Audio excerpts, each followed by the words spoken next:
오늘 우리가 함께 통독하게 되실 열왕기상 3장과 4장의 내용은 이러합니다. 다윗의 뒤를 이은 솔로몬은 기브온에서 하나님께 일천번제를 드립니다. 하나님께서 솔로몬의 꿈에 나타나셔서 솔로몬의 원하는 바를 물으십니다. 솔로몬은 눈에 보이는 어떤 것을 구하기보다는 하나님의 백성을 옳게 판단할 수 있는 지혜를 구합니다. 하나님께서는 솔로몬에게 그가 구한 지혜를 더하셔서 부와 영광도 주시겠다고 약속하십니다. 하루는 두 여인이 한 아이를 놓고 서로 자기가 진짜 어머니라고 싸우는 그 분쟁이 발생하는데 솔로몬이 이 사건을 지혜롭게 해결합니다. 다윗이 골리앗이라는 국가 난제를 해결하면서 백성들의 마음을 얻었다면 솔로몬은 이 사건을 통해서 백성들의 큰 신임을 얻게 됩니다. 열왕기상 4장은 이스라엘이 역사상 가장 번영했던 시기를 묘사하고 있습니다. 유다와 이스라엘의 인구는 바닷가의 모래알처럼 많아지고 솔로몬의 통치 범위는 이스라엘을 넘어 그 주변 지역에 이르렀습니다. 솔로몬과 그를 돕는 많은 관료들에 의해 시대가 이렇게 꽃을 피운 것은 물론 솔로몬이 지혜롭게 나라를 잘 다스린 이유도 있었지만 보다 근본적인 요인은 하나님의 신실하심에 있습니다. 또한 그의 아버지 다윗이 이루어 놓은 기반 위에 다윗의 신앙이 계승된 결과라 할 수 있습니다. 이러한 내용들을 기억하셔서 통독에 도움이 되시기를 바랍니다. 열왕기상 3장. 솔로몬은 이집트 왕 바로와 혼인관계를 맺고 바로의 딸을 아내로 맞았다. 그리고 그는 자신의 집과 주님의 성전과 예루살렘 성벽의 건축을 모두 끝낼 때까지 그 아내를 다윗성에 있게 하였다. 주님께 예배드릴 성전이 그때까지도 건축되지 않았으므로 백성은 그때까지 여러 곳에 있는 산당에서 제사를 드렸다. 솔로몬은 주님을 사랑하였으며 자기 아버지 다윗의 법도를 따랐으나 그도 여러 산당에서 제사를 드리며 분향하였다. 기브온에 제일 유명한 산당이 있었으므로 왕은 늘 그곳에 가서 제사를 드렸다. 솔로몬이 그때까지 그 제단에 바친 번제물은 1000마리가 넘을 것이다. 한 번은 왕이 그리로 제사를 드리러 갔는데 그날 밤에 기브온에서 주님께서 꿈에 솔로몬에게 나타나셨다. 하나님께서 말씀하시기를 내가 너에게 무엇을 주기를 바라느냐 나에게 구하여라 하셨다. 솔로몬이 대답하였다. 주님께서는 주님의 종이요 나의 아버지인 다윗이 진실과 공의와 정직한 마음으로 주님을 모시고 살았다고 해서 큰 은혜를 베풀어 주시고 또 그 큰 은혜로 그를 지켜주셔서 오늘과 같이 이렇게 그 보좌에 앉을 아들까지 주셨습니다. 그러나 주 나의 하나님, 주님께서는 내가 아직 어린아이인데도 나의 아버지 다윗의 뒤를 이어서 주님의 종인 나를 왕이 되게 하셨습니다. 나는 아직 나가고 들어오고 하는 처신을 제대로 할 줄 모릅니다. 주님의 종은 주님께서 선택하신 백성, 곧 그 수를 셀 수도 없고 계산을 할 수도 없을 만큼 큰 백성 가운데 하나일 뿐입니다. 그러므로 주님의 종에게 지혜로운 마음을 주셔서 주님의 백성을 재판하고 선과 악을 분별할 수 있게 해주시기를 바랍니다. 이렇게 많은 주님의 백성을 누가 재판할 수 있겠습니까? 주님께서는 솔로몬이 이렇게 청한 것이 마음에 드셨다. 그러므로 하나님께서 그에게 말씀하셨다. 네가 스스로를 생각하여 오래 사는 것이나 부유한 것이나 원수 갚는 것을 요구하지 아니하고 다만 재판하는 데에 듣고서 무엇이 옳은지 분별하는 능력을 요구하였으므로 이제 나는 네 말대로 네게 지혜롭고 총명한 마음을 준다. 너와 같은 사람이 너보다 앞에도 없었고 내 뒤에도 없을 것이다. 나는 또한 네가 달라고 하지 아니한 부귀와 영화도 모두 너에게 주겠다. 네 일생 동안 왕 가운데서 너와 견줄 만한 사람이 없을 것이다. 그리고 내 아버지 다윗이 한 것과 같이 네가 나의 길을 걸으며 내 법도와 명령을 지키면 네가 오래 살도록 해주겠다. 솔로몬이 깨어나서 보니 꿈이었다. 그는 곧바로 예루살렘으로 가서 주님의 언약궤 앞에 서서 번제와 화목제를 드리고 모든 신하에게 잔치도 베풀어 주었다. 하루는 창녀 2사람이 왕에게 와서 그 앞에 섰다. 그 가운데서 한 여자가 나서서 말을 하였다. 임금님께 아뢰입니다. 저희 2사람은 한 집에 살고 있습니다. 제가 아들을 낳을 때 저 여자도 저와 함께 있었습니다. 그리고 제가 아이를 낳은 지 사흘 만에 저 여자도 아이를 낳았습니다. 그 집 안에는 우리 둘만 있을 뿐이고 다른 사람은 아무도 없었습니다. 그런데 저 여자가 잠을 자다가 그만 잘못하여 자기의 아이를 깔아뭉갰으므로 그 아들은 그날 밤에 죽었습니다. 그런데 이 종이 깊이 잠든 사이에 저 여자가 한밤중에 일어나서 아이를 바꾸었습니다. 저의 옆에 누워있는 저의 아들을 데리고 가서 자기 품에 두고 자기의 죽은 아들은 저의 품에 뉘어놓았습니다. 제가 새벽에 저희 아들에게 젖을 먹이려고 일어나 보니 아이가 죽어 있었습니다. 아침에 제가 자세히 들여다보았는데 그 아이는 제가 낳은 아들이 아니었습니다. 그러자 다른 여자가 대들었다. 그렇지 않다는 것이었다. 살아있는 아이가 자기의 아들이고 죽은 아이는 다른 여자의 아들이라고 우겼다.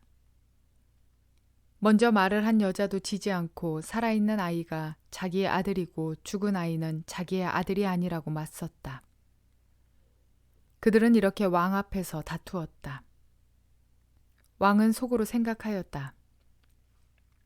2 여자가 서로 살아있는 아이를 자기의 아들이라고 하고 죽은 아이를 다른 여자의 아들이라고 한다.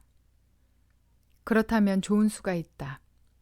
왕은 신하들에게 칼을 가져오게 하였다.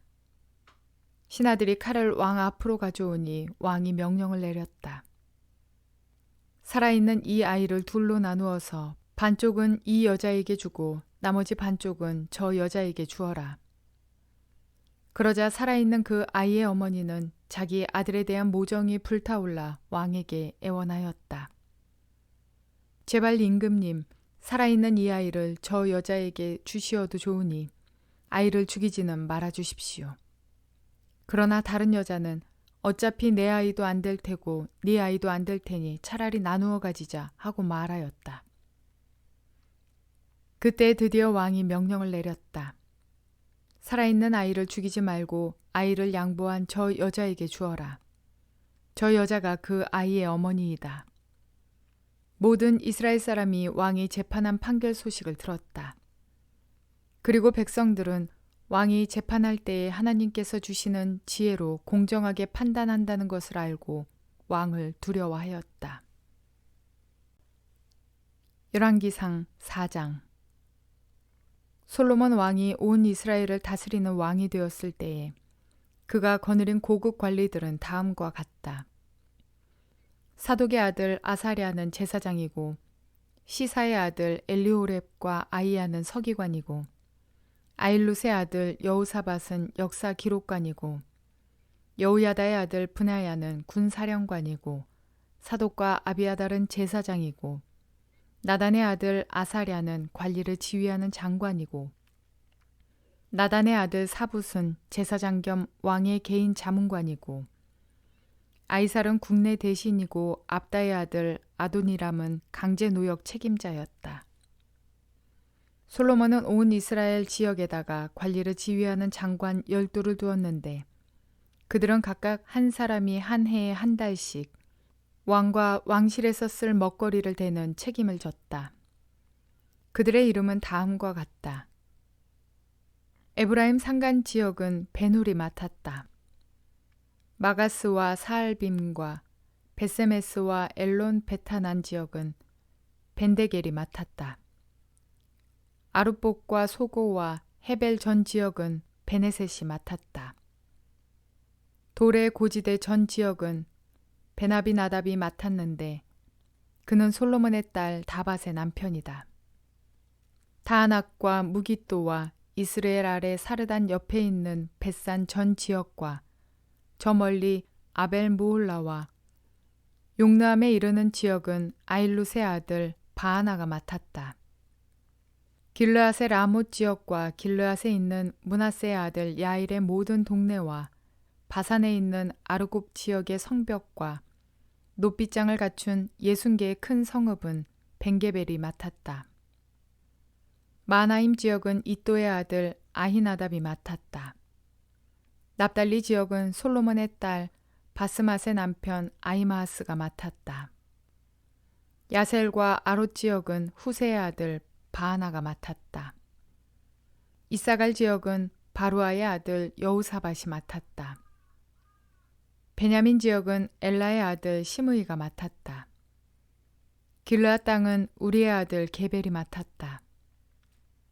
이곳 길르앗은 아모리 사람의 왕 시온과 바산 왕 옥의 땅이었다. 이 열돌 밖에도 온 땅을 맡아서 관리하는 장관이 따로 있었다. 유다와 이스라엘에는 인구가 늘어나서 마치 바닷가의 모래알처럼 사람이 많아졌지만 먹고 마시는 것에 모자람이 없었으므로 백성들이 잘 지냈다. 솔로몬은 유프라테스 강에서부터 블레셋 영토에 이르기까지 또 이집트의 국경에 이르기까지 모든 왕국을 다스리고 그 왕국들은 솔로몬이 살아있는 동안 조공을 바치면서 솔로몬을 섬겼다. 솔로몬이 쓰는 하루 먹거리는 잘 빻은 밀가루 30섬과 거친 밀가루 60섬과 살찐 소 10마리와 목장소 20마리와 양 100마리이고 그 밖에 숫사슴과 노루와 암사슴과 살찐 새들이었다. 솔로몬은 유프라테스 강 이쪽에 있는 모든 지역 곧 딥사에서부터 가사에 이르기까지 유프라테스 강 서쪽의 모든 왕을 다스리며 주위의 모든 민족과 평화를 유지하였다. 그래서 솔로몬의 일생 동안에 단에서부터 브엘세바에 이르기까지 유다와 이스라엘의 모든 사람은 저마다 자기의 포도나무와 무화과나무 아래에서 평화를 누리며 살았다. 솔로몬은 전차를 끄는 말을 두는 마국간 4만 칸과 군마 12,000匹를 가지고 있었다. 그리고 솔로몬의 관리들은 각자 자기가 책임진 달에 솔로몬 왕과 솔로몬 왕의 식탁에 참석하는 모든 사람이 먹을 수 있도록 부족하지 않게 먹거리를 조달하였다. 또한 군마와 영마에게 먹일 보리와 보리집도 각각 자기의 분담량에 따라서 말이 있는 곳으로 가져왔다. 하나님께서 솔로몬에게 지혜와 총명과 넓은 마음을 바닷가의 모래알처럼 한없이 많이 주시니 솔로몬의 지혜는 동양의 어느 누구보다도 또 이집트의 어느 누구보다도 더 뛰어났다. 그는 어느 누구보다도 더 지혜로웠다. 예스라 사람 에단과 마올의 아들 헤만과 갈곳과 다르다보다도 더 지혜로웠으며 그의 명성은 주위의 모든 민족 가운데 자자하였다. 그는 3,000가지의 잠언을 말하였고 1,005편의 노래를 지었고 레바논에 있는 백향목으로부터 벽에 붙어서 사는 우슬초에 이르기까지 모든 초목을 놓고 논할 수 있었고 짐승과 새와 기어다니는 것과 물고기를 두고서도 가릴 것 없이 논할 수 있었다. 그래서 그의 지혜에 관한 소문을 들은 모든 백성과 지상의 모든 왕은 솔로몬의 지혜를 들어서 배우려고 몰려왔다.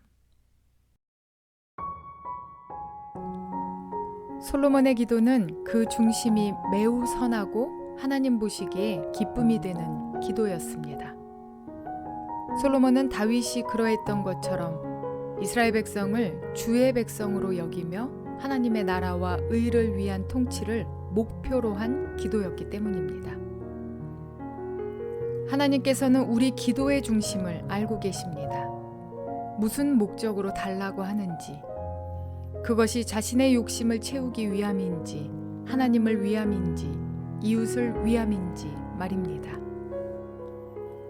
하나님 앞에 간절히 기도하면 모든 것을 다 얻는 것처럼 말하는 분들이 계십니다. 과연 그럴까요? 칼을 달라고 요구하며 간절히 기도하는 사람 2명이 있었습니다. 그런데 한 사람은 기도 후에 돌아가는 길에 칼을 얻었고 다른 한 사람은 얻지 못했습니다. 기도의 간절함에 무게가 있었다면 어쩌면 칼을 얻지 못한 사람이 더욱 간절했을 것입니다. 그렇다면 왜 더 간절히 기도한 이는 얻지 못했을까요? 칼을 얻은 사람의 목적은 맛있는 요리를 해서 가족과 이웃에게 대접하기 위함이었고, 칼을 얻지 못한 사람은 그 칼로 복수를 꿈꾸며 사람을 해하기 위함이었기 때문입니다. 이와 같이 기도에는 동기와 목적도 매우 중요합니다. 야고보서 4장 3절은 이렇게 말합니다. 새번역 성경으로 읽어드리겠습니다. 구하여도 얻지 못하는 것은 자기가 쾌락을 누리는 데 쓰려고 잘못 구하기 때문입니다. 그러므로 우리 기도에는 간절함도 중요하지만 동기와 목적도 매우 중요하다는 것을 기억하셔야 합니다. 솔로몬의 기도는 동기와 목적이 매우 선하였다고, 더군다나 하나님의 나라 백성을 위한 거룩한 통치를 위함이었습니다. 그런 기도에 기뻐한 하나님께서는 부귀영화를 덤으로 선물해 주시는 멋진 우리 아버지 되십니다. 우리의 기도가 간절하지 못해 얻지 못할 때도 많지만 잘못 구하여서 얻지 못할 때도 많음을 깨달아서 하나님의 마음에 흡족한 기도를 드림으로 구하고 얻는 저와 여러분 모두가 되시기를 주님의 이름으로 축원을 드립니다.